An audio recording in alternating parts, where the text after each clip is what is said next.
Oleg, the guys have just established combat with the search and rescue. View here of the Soyuz now visible in Kazakhstan, making its way to its landing site north of Arkelik. Thank you, Anton. That's great.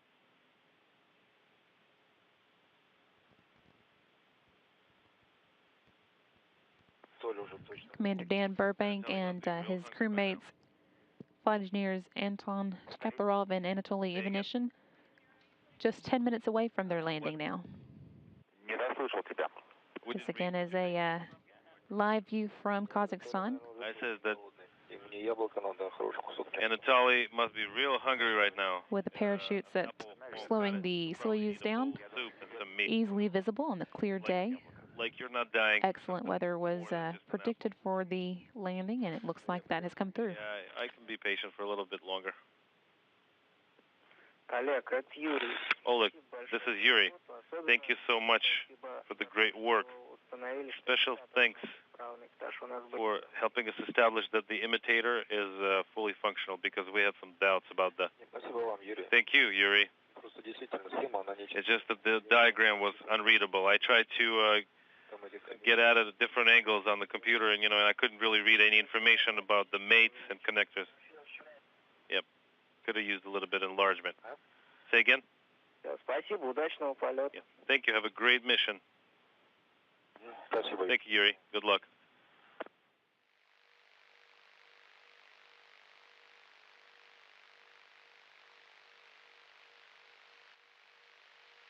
View there in the foreground of one of the 8 helicopters in the area to meet the Soyuz as it makes its descent to its landing site, and coming up, as you can see, on that touchdown.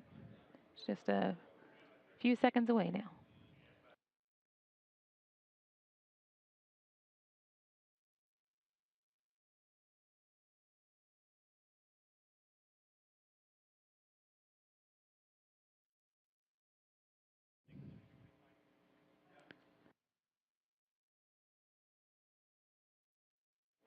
And the team here in the International Space Station Flight Control Room confirming that the Soyuz TMA-22 has touched down in Kazakhstan now at 6:45 a.m. Central Time.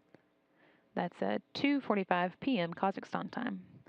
This brings to an end a 165-day in space for these 3 members of the Expedition 30 crew, Commander Dan Burbank and flight engineers Anton Shkaplerov and Anatoly Ivanishin.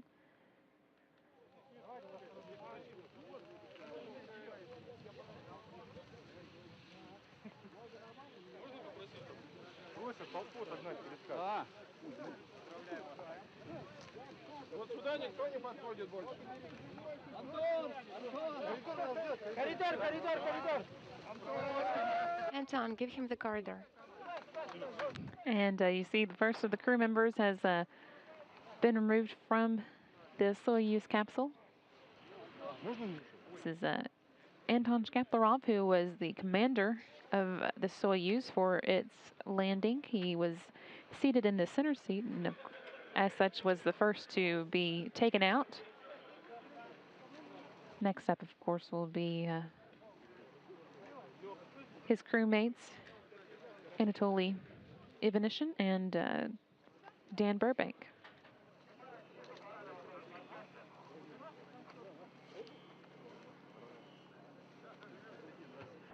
They are working actually to rotate the crew members into the proper orientation so that they can be moved out of their restraint straps and then gently pulled out of the hatchway. We're about to get the second of the 3 crew members out. This process, whether the Soyuz lands upright or on its side, does take a few minutes to complete, but they're working methodically to extract the crew members and get them into their respective seats, the other 2 crew members, that is. Typically the left seater, which would be Anatoly Ivanishin, would be the second one out. We'll see if that is the case here. Sometimes they reverse the order of the second and third crew members. That looks like what we're seeing. And it is, in fact, Ivanishin who is pulled out of the Soyuz spacecraft, flashing a broad smile as he is put in his reclining chair, completing his first flight into space, as did his Russian crewmate Anton Shkaplerov. So yet to come, Dan Burbank, and then the extraction of the crew will be complete. They'll have an opportunity to spend a few minutes in their reclining chairs, getting their sea legs back, if you will, after 5.5 months of weightlessness, before they are hoisted in those chairs and carried about 35, 40 yards away to an inflatable orange medical tent, in which they will be assisted in the removal of their Sokol launch and entry suits to get into more comfortable flight suits.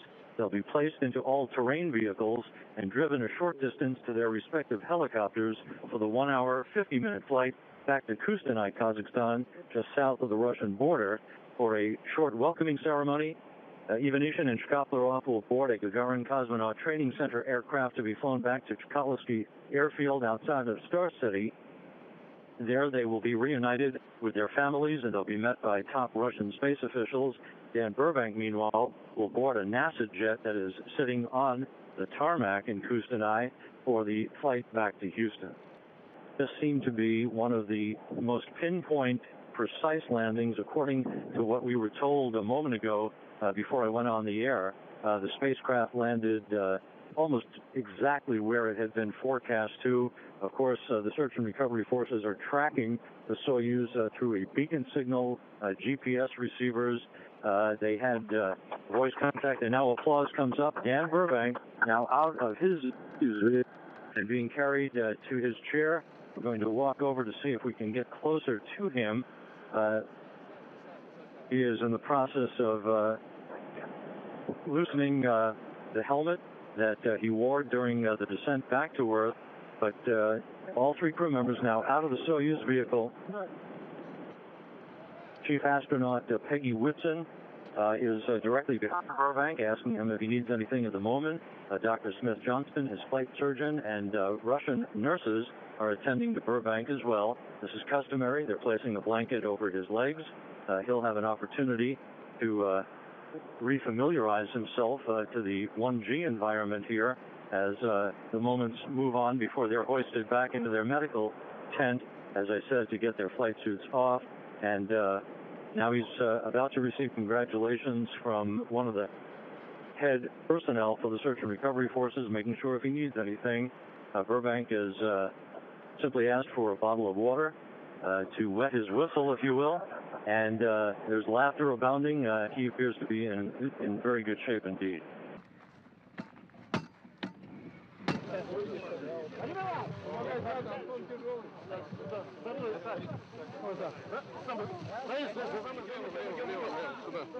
And as you can see, the crew now being moved into that medical tent. Again, they'll be able to get out of their spacesuits and ready for their trip first back to Kustanay and then on to their various homes.